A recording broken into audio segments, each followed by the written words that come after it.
Hello and welcome दोस्तों, स्वागत है आपका हमारे यूट्यूब चैनल में। दोस्तों आज की इस वीडियो में हम बात करने वाले हैं बीए थर्ड ईयर के सेकंड पेपर के सोशियोलॉजी के एक इंपॉर्टेंट क्वेश्चन के बारे में। दोस्तों जो कि है सांस्कृतिक संवर्धन के प्रसारवादी सिद्धांत का आलोचनात्मक मूल्यांकन कीजिए। दोस्तों यहाँ पे हमें इन क्वेश्चन में हमें किसका आंसर देना है कि जो सांस्कृतिक संवर्धन है, यानी कि संस्कृति जो है वो किस प्रकार से बढ़ती है और इसके बढ़ने के लिए इसका प्रसारवादी सिद्धांत क्या है, यानी कि इसका प्रसार किस प्रकार से हुआ। जैसे कि इस क्वेश्चन को इसलिए पूछा जा रहा है कि जैसे कोई भी संस्कृति हुई तो वो किसी समूह में या किसी जगह पे जो है उत्पन्न हुई होगी और वहाँ पे लोगों ने उन संस्कृति को माना होगा। लेकिन एक बड़े स्तर पर एक ही संस्कृति को माना जाता है। जैसे कि हम लोग देखते हैं कि एक देश की एक ही तरह की संस्कृति होती है, उसमें कई संस्कृतियाँ मिलती जुलती रहती हैं। तो वो सारी संस्कृतियों का प्रसार किस तरीके से हुआ और सभी लोगों ने उन संस्कृतियों को किस प्रकार से अपनाया, इसका जो है हमें मूल्यांकन करना है। तो यहाँ पे इस तरह का अगर आपके एग्जाम में क्वेश्चन पूछा जाता है कि सांस्कृतिक संवर्धन के प्रसारवादी सिद्धांत का आलोचनात्मक मूल्यांकन करिए, तो वहाँ पे आपसे पूछा जा रहा है कि जो सांस्कृतिक संवर्धन है, यानी कि संस्कृति जो बढ़ी है वो किस प्रकार से बढ़ी है, उसका प्रसार किस प्रकार से हुआ है। तो इसी क्वेश्चन का आंसर हम इस वीडियो में देखेंगे। चलिए इस वीडियो को शुरू करते हैं, जहाँ पे हम देखेंगे कि इसका आंसर किस प्रकार से हम लिखेंगे एग्जाम में। यहाँ पे कहा जा रहा है कि इस सिद्धांत के प्रतिपादकों ने बताया कि साधारण निरीक्षण द्वारा भी यह बात समझा जा सकता है कि सांस्कृतिक तत्वों और संकुल भी यातायात तथा संचार के साधनों के माध्यम से तथा एक दूसरे देशों के आवागमन से एक समूह से दूसरे समूह को प्रसारित होते हैं। यहाँ पे कहा जा रहा है कि कोई भी अगर एक समूह होगा तो वो एक जगह तो रहेगा नहीं, कुछ समय बाद वहाँ का जो खाने पीने का सामान है, रहने का सामान है, वो सारा वो ख़त्म कर देगा खा पी के। तो वहाँ से वो ज़रूर कहीं ना कहीं मूव करेगा, किसी और जगह पे जाएगा। तो यहाँ पे वही कहा जा रहा है कि जो सांस्कृतिक तत्व हैं, संकुल हैं, वो भी यातायात, यानी कि जो यातायात का माध्यम होता है, संचार का माध्यम होता है और एक दूसरे के आवागमन, यानी कि एक दूसरे के देश में जाना। जैसे लोग यहाँ पे खा पी के ख़त्म कर दिए तो यहाँ से वो भोजन की तलाश में कहीं और जाएंगे और चलते चलते वो किसी और देश या किसी और समाज में चले जाएंगे, जहाँ पे वो अपनी संस्कृति को जो है प्रसार करेंगे। तो यहाँ पे कहा जा रहा है कि एक दूसरे के देशों के आवागमन से भी प्रसारित होता है और यह प्रसार उन सांस्कृतिक समूहों में अधिक होता है जो कि एक दूसरे के आसपास होते हैं।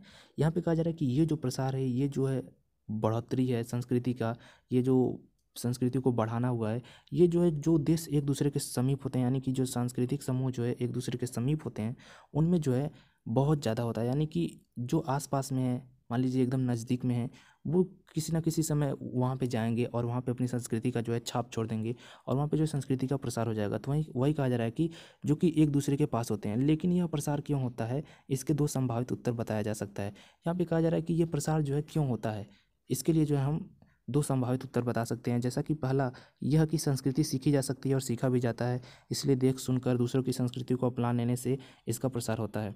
यहाँ पे कहा जा रहा है कि जो संभावित उत्तर है कि संस्कृति का प्रसार क्यों होता है, आखिर कोई भी पूछेगा कि संस्कृति का प्रसार क्यों होता है, आखिर कैसे होता है, तो वहाँ पे कहा जा रहा है कि संस्कृति जो है सीखी जाती है। कोई भी जो बच्चा है उसके अंदर संस्कृति उसके माता पिता डालते हैं। जब वो बच्चा पैदा होता है, जहाँ पे भी जिस वर्ग में जिस समाज में, वहाँ की संस्कृति जो है उसे अपने आप जो है देखते हुए सीखते हुए वो सीख जाता है। तो उसी प्रकार से कहा जा रहा है कि संस्कृति जो है सीखी जाती है और यह जो है सीखा भी जाता है, यानी कि इसको सीखा जा सकता है कोई भी संस्कृति हो। और इसको देख कर, यानी कि जब दो संस्कृतियाँ मेल खाती हैं तो वहाँ पे जो है लोग दूसरों की संस्कृति देखते हैं और उसको जो है सीखते हैं। सुनकर भी जो है इसको जो है सीखा जा सकता है और इस देखने और सुनने से इसको अपना लेने से जो है इसका प्रसार होता है। और दूसरा यह कि स्वयं कोई चीज़ आविष्कार करने की अपेक्षा दूसरों से नई चीज़ें ग्रहण करना आसान मालूम होता है। और कोई भी संस्कृति हो उसको जो है आविष्कार करना ये जो है थोड़ा कठिन रहता है, लेकिन अगर कोई संस्कृति दिख रही है उसको ग्रहण कर लेना, उसको देखकर अपना लेना, यह जो है आसान लगता है। तो इस प्रकार से जो है संस्कृति का प्रसार होता है और संस्कृति का जो है आदान प्रदान होता है। इसलिए अनेक सांस्कृतिक संकुल सारी धरती पर फैल जाते हैं। यहाँ पे कहा जा रहा है कि इसलिए जो है अनेक सांस्कृतिक जो संकुल हैं वो सारी धरती पर फैल जाते हैं। यद्यपि इसमें समय लगता है, कहाँ यहाँ पे कहा जा रहा है कि लेकिन यहाँ पे जो है इसमें समय लगता है। आखिर समय क्यों लगता है, क्योंकि लोग ट्रैवल करेंगे एक दूसरे कंट्री में, वहाँ पे जाएंगे, वहाँ पे रहेंगे, वहाँ पे दूसरे संस्कृतियों को सीखेंगे सिखाएंगे, तो इनमें जो है समय लगना ही लगना है। तो वही कहा जा रहा है। लेकिन प्रसार के संबंध में यह बात महत्वपूर्ण है कि यह बिना किसी शर्त के प्राय नहीं होता है। यहाँ पे कहा जा रहा है कि प्रसार के संबंध में जो है एक बात महत्वपूर्ण है कि यह जो है किसी शर्त के बिना नहीं होगा, इसमें कोई ना कोई शर्त होगी। एक सांस्कृतिक समूह दूसरे के सांस्कृतिक तत्वों को तभी अपनाएगा जबकि उसकी अपनी संस्कृति के दृष्टिकोण से वह सांस्कृतिक तत्व अर्थपूर्ण तथा लाभकारी हो। यहाँ पे एक बात और कहा जा रहा है कि यहाँ पे जो भी संस्कृति है वो जो है कोई बिना शर्त के नहीं होगा, उसमें कोई ना कोई शर्त होगा। जैसे कि वो शर्त क्या है कि कोई भी संस्कृति जो है वो दूसरी संस्कृति को तभी अपनाएगा जब उसकी संस्कृति के नज़र में वो अर्थपूर्ण हो, यानी कि उसका कोई मतलब निकलता है और उससे जो है कोई लाभ मिलता हो। इसके अलावा प्रसार के दौरान में प्राय सांस्कृतिक तत्व काफ़ी परिवर्तित हो जाते हैं। यहाँ पे कहा जा रहा है कि इसके अलावा जो है जो जब भी प्रसार होता है तो जो सांस्कृतिक तत्व हैं उनमें जो है थोड़ा सा ज़रूर परिवर्तन हो जाता है। लोग ग्रहण करते तो हैं लेकिन वो जो है उसमें थोड़ा सा परिवर्तन हो जाता है ताकि नवीन पर्यावरण में बैठ सके। और ये क्यों होता है? क्योंकि वहाँ पे जो माहौल है वो दूसरा माहौल होता है, तो उस हिसाब से वो बदल जाता है। पूरी तरह से नहीं बदलता लेकिन थोड़ा जो है वो बदल जाता है, क्योंकि वहाँ के जो माहौल है, वहाँ का जो पर्यावरण है उसमें जो है वो बैठ सके। सांस्कृतिक प्रसार की दिशा उच्च या अधिक जटिल संस्कृति से निम्न या कम जटिल संस्कृति की ओर होती है। यहाँ पे कहा जा रहा है जो भी सांस्कृतिक प्रसार की दिशा है वो उच्च या अधिक जटिल संस्कृति से निम्न या कम जटिल की संस्कृति की ओर होती है। फिर भी संपर्क में आई हुई दोनों ही संस्कृतियों में कुछ ना कुछ आदान प्रदान स्वयं होता है। यहाँ पे कहा जा रहा है कि जब भी कोई दो संस्कृतियाँ जो है मिलती हैं तो उनमें जो है मिलने से जो है कुछ ना कुछ जरूर आदान प्रदान हो जाता है, कुछ ना कुछ संस्कृतियाँ जो हैं वो एक दूसरे की ग्रहण कर लेती हैं।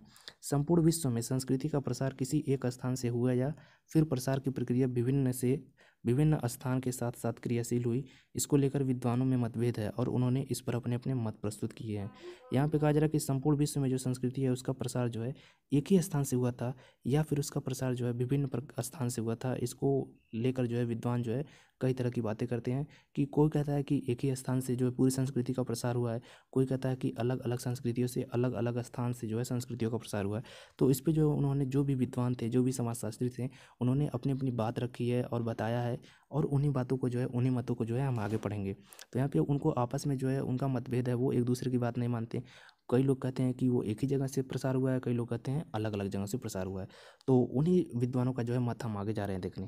तो यहाँ पे जो पहला है ब्रिटिश प्रसारवादी या पान इजिप्शियन संप्रदाय। यहाँ पे जो ब्रिटिश प्रसारवादी हैं वो क्या बताते हैं, इसके समर्थक एलियट स्मिथ तथा पेरी है। ये जो विद्वान हैं या समाजशास्त्री हैं एलियट स्मिथ और पेरी, वो जो है ब्रिटिश प्रसारवादी के समर्थक हैं या फिर पान इजिप्शियंस संप्रदाय के जो समर्थक हैं। तो यहाँ पे स्मिथ ने मिस्र के प्राचीन संस्कृति का अध्ययन करने के पश्चात यह मत प्रस्तुत किया कि संसार में सबसे प्रथम संस्कृति का जन्म मिस्र में हुआ। यहाँ पे दोस्तों मैंने कहा था कि आप लोगों को पता ही, अभी मैंने बोला कि कुछ लोग बोलते हैं कि एक ही जगह से प्रसार हुआ है और कुछ लोग बोलते हैं कि अलग अलग जगहों से प्रसार हुआ है। तो यहाँ पे जो है स्मिथ जो है वो कहते हैं कि मिस्र के प्राचीन संस्कृति का अध्ययन करते हैं और बोलते हैं कि संसार में सबसे प्रथम जो संस्कृति है उसका जो जन्म है वो मिस्र में हुआ था और वहीं से उसके तत्व दुनिया के अनेक देशों में प्रसारित हुए। तो यहाँ पे ब्रिटिश प्रसारवादी के समर्थक जो स्मिथ और पेरी हैं वो बोल रहे हैं कि जो भी संस्कृति है वो मिस्र में पैदा हुई थी और वहीं से जो है पूरे विश्व में जो है फैली थी। तो यहाँ पे पेरी ने इसका समर्थन करते हुए यह मत प्रस्तुत किया कि मानव जाति में आविष्कार करने की क्षमता बहुत सीमित होती है, इस कारण दुनिया के अधिकांश भागों में उन्हीं आविष्कारों को ग्रहण कर लिया जो मिस्र के प्राचीन संस्कृति से संबंधित थे। यहाँ पे कहा जा रहा है कि पहले तो यहाँ पे स्मिथ बोल रहे हैं कि जो संस्कृति का जन्म है वो जो है मिस्र में हुआ है और वहाँ से जो है प्रसार हुआ है। उसके बाद पेरी जो है इसका समर्थन करते हुए ये बोलते हैं कि जो मानव है उसमें आविष्कार करने की, यानी कि कोई भी नई चीज़ खोजने की जो है क्षमता बहुत कम होती है, सीमित होती है। इस कारण जो है पूरी दुनिया ने जो है मिस्र के द्वारा आविष्कार किए गए संस्कृति को जो है वो ग्रहण कर लिया होगा और वो जो ग्रहण किया है वो जो है मिस्र की प्राचीन संस्कृति से संबंधित थी। लेकिन इस मत को पूरी तरह स्वीकार नहीं किया जा सकता। यहाँ पे आप लोग सभी लोग समझदार हैं और समझ रहे होंगे कि इस मत को जो है पूरी तरीके से स्वीकार नहीं किया जा सकता कि मिस्र की जो है संस्कृति वो सब लोगों ने अपनाई है, उनकी संस्कृति कुछ नहीं है। अलग अलग देशों की अपनी अपनी संस्कृतियाँ हैं, अलग अलग समुदायों की अपनी अपनी संस्कृतियाँ हैं, लेकिन जो स्मिथ, एलियट तथा पेरी हैं उनका ये कहना है। तो यहाँ पे इस मत को पूरी तरह से स्वीकार नहीं किया जा सकता कि मिस्र की ही संस्कृति और अन्य सभी संस्कृतियों का उद्भव उसी से हुआ है। तो यहाँ पे कहा जा रहा है कि उस बात को हम नहीं मान सकते कि जो सारी संस्कृतियाँ हैं वो मिस्र की संस्कृति से ही उद्भव हुई हैं या वहीं से जो है पैदा हुई हैं, क्योंकि यह भी संभव है कि विभिन्न देशों के सांस्कृतिक तत्व एक समान हैं, लेकिन इसमें भी यह सिद्ध नहीं होता कि सबका मूल स्रोत एक ही होगा। यहाँ पे कहा जा रहा है कि यह भी संभव है कि विभिन्न देशों में जो सांस्कृतिक तत्व हैं वो एक समान है, लेकिन इससे भी यह सिद्ध नहीं होगा कि सबका मूल स्रोत एक ही है। यहाँ पे स्मिथ और पेरी कहते हैं कि जो मूल स्रोत है संस्कृतियों का वो जो है मिस्र की संस्कृति है, लेकिन इसको हम लोग सीधे तौर पे नहीं मान सकते, क्योंकि जो मिस्र की संस्कृति है वही पूरी दुनिया में नहीं फैल सकती। तो यहाँ पे हम लोगों ने देखा कि ब्रिटिश जो प्रसारवादी सिद्धांत और पान इजिप्शियन में जो कहा जा रहा है बातें, वो बातें मुख्य रूप से ये हैं कि स्मिथ और पेरी बोलते हैं कि जो मिस्र की संस्कृति है वहीं से जो है संस्कृतियों का उद्भव हुआ और सभी पूरे विश्व में जो है संस्कृति का प्रसार हुआ, जबकि ये जो है इन बात को जो है एकदम सिरे से नकार दिया जाता है।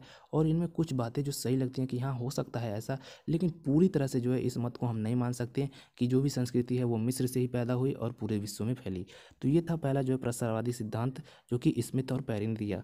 अब चलिए देखते हैं हम लोग जर्मन प्रसारवादी या संस्कृति ऐतिहासिक संप्रदाय, यानी कि जर्मन प्रसारवादी सिद्धांत क्या है। इस मत के प्रवर्तक ग्रेबनर, फ्राय, एंकरमैन आदि हैं। इनके मतानुसार विभिन्न सांस्कृतिक संकुलों का जन्म अलग अलग स्थानों पर हुआ और बाद में इनका संसार के अन्य भागों में प्रसार हुआ। यहाँ पे थोड़ी सी जो है इसमें सच्चाई लगती है कि हाँ भाई अलग अलग स्थानों पर हुआ होगा, अलग अलग देशों में अलग अलग तरह के लोग रहते हैं, वहाँ पे अलग अलग संस्कृतियों का जो है जन्म हुआ होगा और बाद में जो है पूरे संसार में जो है फैल गया होगा। तो यहाँ पे जर्मन प्रसारवादी में हम इस बात को थोड़ा सा मान सकते हैं, लेकिन इसके आगे भी अमेरिकन प्रसारवादी है, वो कुछ ज़्यादा ठोस मत प्रस्तुत करते हैं, लेकिन ये जर्मन प्रसारवादी भी उतना ठोस मत नहीं प्रस्तुत करता है और ना ही ब्रिटिश प्रसारवादी। तो चलिए इसको पढ़ते हैं। दूसरे शब्दों में एक ही जगह प्रत्येक चीज़ का आविष्कार संभव नहीं है। ये भी बात सही है कि एक ही जगह पे एक ही हर एक चीज़ का आविष्कार जो है संभव नहीं है, क्योंकि एक ही जगह पे सब चीज़ें अवेलेबल नहीं होती हैं। कहीं पे जो है पानी बहुत ज़्यादा है, कहीं पे पानी है ना के बराबर, क्योंकि समुद्रों में पानी है, कई देशों में पानी है, लेकिन जहाँ पे रेगिस्तान है वहाँ पे पानी है ही नहीं, एकदम ना के बराबर है। तो वहाँ पे अलग अलग जगहों पर अलग अलग माहौल है, कहीं पे बर्फ़ बहुत ज़्यादा है, कहीं पे गर्मी बहुत ज़्यादा है। तो इस प्रकार से कहा जा सकता है, समझा जा सकता है कि हर एक जगह पे जो है, अब ऐसे मान लीजिए आपकी रेगिस्तान में तो एसी का खोज हो सकता है, ठीक है, लेकिन जो हीटर का खोज है वो ऐसा ज़्यादा चांस है कि वो बर्फीले देश का आदमी खोजने की ट्राई करेगा कि किसी प्रकार से कोई ऐसी चीज़ हो जहाँ जहाँ पे बर्फ़ पड़ती है, बहुत ठंडी रहेगी, तो वहाँ पे वो सोचेगा कि कोई ऐसी मशीन हो जो उसे गर्मी प्रदान करे। लेकिन जो गर्मी में है, रेगिस्तान में है, वो थोड़ी ना सोचेगा कि कोई ऐसी चीज़ हो जो उसे गर्मी प्रदान करे, इसलिए वो सोचेगा कोई ऐसी चीज़ हो जो उसे ठंडक प्रदान करे। तो इसलिए एक जगह पर जो है सभी चीज़ों का आविष्कार संभव नहीं है। तो इस प्रकार से संस्कृति का भी आविष्कार संभव नहीं है। इस मत का जो है खंडन कर देते हैं जर्मन प्रसारवादी सिद्धांत के लोग। तो इसमें जो है प्रवर्तक जो है ग्रेवनर, फ्रायड और एंकरमैन आदि हैं। तो यहाँ पे एक ही जगह पर हर एक चीज़ का आविष्कार संभव नहीं है, ये बात सही है। और विभिन्न चीज़ों का आविष्कार तो विभिन्न स्थानों और समय में होता है, और ये भी बात सही है कि विभिन्न चीज़ों का जो है आविष्कार जो है वो विभिन्न स्थानों और विभिन्न समय में भी हुआ है। ये नहीं कि एक ही समय में एक ही जगह पे सब चीज़ों का आविष्कार हो गया, वो अलग अलग जगह पे और अलग अलग समय में हुआ है। फिर उप विभिन्न स्थानों या समाजों में फैल गए, और ये जो है आगे चल के जो है उप विभिन्न समाजों या स्थानों में फैल गए। जैसे एसी का आविष्कार किसी एक जगह हुआ होगा जहाँ गर्मी है, लेकिन बहुत सारे रेगिस्तान है हमारे पृथ्वी पर, कई जगह रेगिस्तान है, उन हर जगह के लोगों ने तो एसी नहीं रखा जाएगा वहाँ पे, लेकिन ये बाद में जो है फैल जाता है। इस प्रकार संस्कृति का विकास इसी प्रक्रिया का परिणाम है। यहाँ पे कहा जा रहा है जो संस्कृति का विकास है वो इसी प्रक्रिया का परिणाम है कि अलग अलग जगह संस्कृतियाँ बनी और वहाँ से जो है वो फैली।